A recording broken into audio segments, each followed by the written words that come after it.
Oi, gente! Continuando, eu ainda quero falar um pouquinho sobre Plutão em Capricórnio, tá? Bom, a gente já não pode mais falar sobre aquilo que é proibido, né? Mas vamos só lembrar de alguns fatos da história que foram, assim, ó, ridiculamente catastróficos e por conta do descaso todo que a gente estava vivendo naquela época, né? Com o trânsito de Plutão em Capricórnio, isso ficou muito evidente que essa é uma das funções que Plutão tem. Ele arranca aquilo que está debaixo da Terra e traz para a superfície para que todo mundo veja que essa estrutura não estava boa e que precisa ser mudada. Vamos entender um pouquinho. No dia 5 de novembro de 2015, aproximadamente às 3h30 da tarde, aconteceu o rompimento da barragem de Fundão. Ela estava situada ali num complexo industrial de Germano, no município de Mariana, em Minas Gerais. Então, além do desastre ambiental, essa tragédia acabou tirando a vida de 19 pessoas. O rompimento, que tem a ver com Plutão, quebra tudo, de estrutura Saturno, da barragem de Fundão, ele acabou causando um derramamento imediato de aproximadamente 40 milhões de metros cúbicos de rejeito de minério de ferro e sílica, entre outros elementos, né? E outros 16 milhões de metros cúbicos continuaram vazando e escoando ali lentamente. Então, aqui eu queria fazer uma breve observação sobre a conexão simbólica de Plutão com a lama. Plutão envolve questões sombrias. Ele representa, na sua mitologia, o deus dos mortos e a riqueza.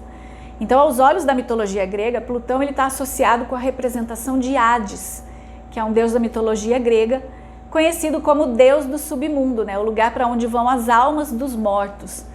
O próprio submundo também é conhecido como Hades. Então, usar esse nome, Hades, acabou sendo temido pelos gregos, isso dentro da história mitológica, tá?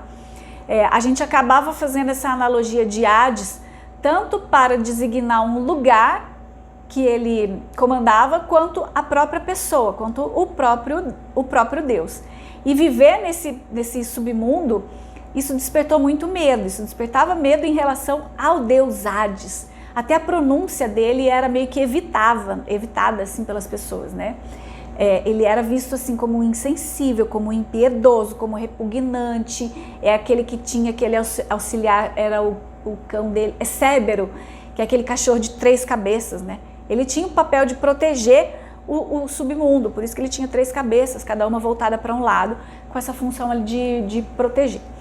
Então, por ser um representante do submundo, todas as questões que estão relacionadas com o que está debaixo da Terra também tem ligação com Plutão. Portanto, a lama, os dejetos, a decomposição, abalos sísmicos, acaba sendo representados por ele nessa estrutura toda. Mas uma visão que sempre me vem à cabeça quando a gente fala de Plutão, que é até aquilo que eu falei agora há pouco, principalmente quando a gente vê Plutão em trânsito de mapa de nascimento, né, o que ele está fazendo ali, é essa função, que é o de remover tudo que vem, tipo aqueles tratorzão de arado, sabe? Que vem remoendo tudo de lá debaixo da terra e trazendo tudo para a superfície.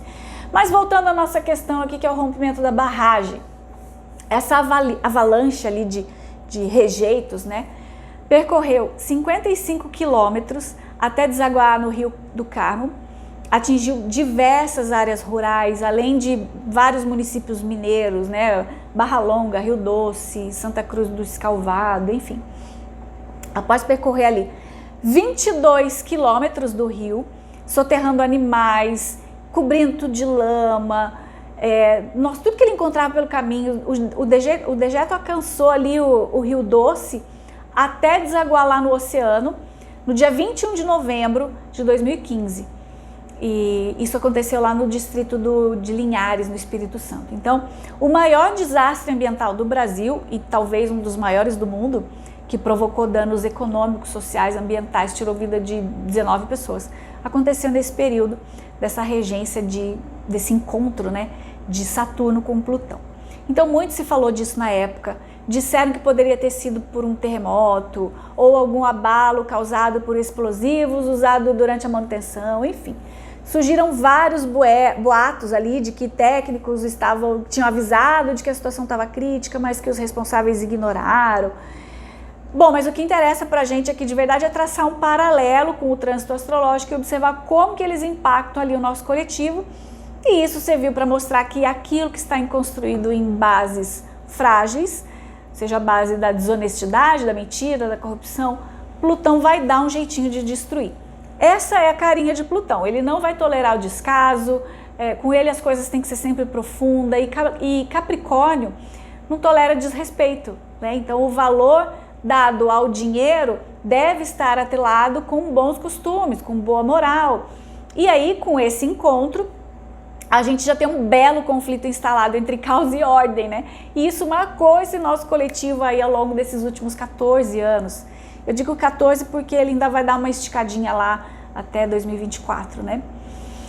Enfim, pessoal, questões relacionadas com ambição, poder, tudo isso acaba entrando na berlinda quando a gente trata de destruição e de ordem ao mesmo tempo, né? Porque o poder pelo poder, ele já não está mais em concordância com o projeto do desenvolvimento moral coletivo que é proposto por essa nova fase planetária, certo?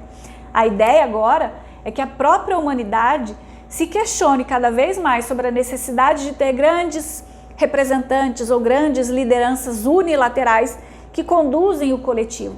Mas isso ainda vai levar um tempo, a gente ainda está no início desse processo de expurgo, então a sensação que a gente tem é que parece que está tudo bem pior agora do que era antes. Parece que a gente está sempre esperando pelo fim dos tempos, esperando uma catástrofe acontecer. Talvez seja até pela nossa conexão com essa temática das tragédias, né? A gente está sintonizado com a tragédia, com o medo, com a falta, com a dor, com o vazio. A gente pensa em tragédia o tempo todo, a gente comenta sobre a tragédia o tempo todo e, consequentemente, a gente acaba atraindo a tragédia pela nossa própria sintonia de vibração. Às vezes, eu juro que eu fico me perguntando se a gente está aprendendo alguma coisa com tudo isso, né? Mas eu ouvi uma vez uma pessoa dizendo que para ter uma mudança, primeiro a gente precisa, todo mundo concordar que é necessário mudar. E às vezes tem que ficar bem pior antes de melhorar de verdade, né? Porque assim, quem sabe, o coletivo todo aceite fazer as mudanças necessárias. Então, talvez seja isso, né? Foi assim em todos os tempos da história mundial e parece que não vai ser diferente agora. É claro que toda mudança provoca bagunça, provoca baderna, e para quem não quer mudar ou não quer se esforçar para viver de uma forma diferente ou tem medo de vislumbrar um futuro diferente, o comportamento que se segue pode ser o da rebeldia, por não aceitar que é necessário rever a própria conduta.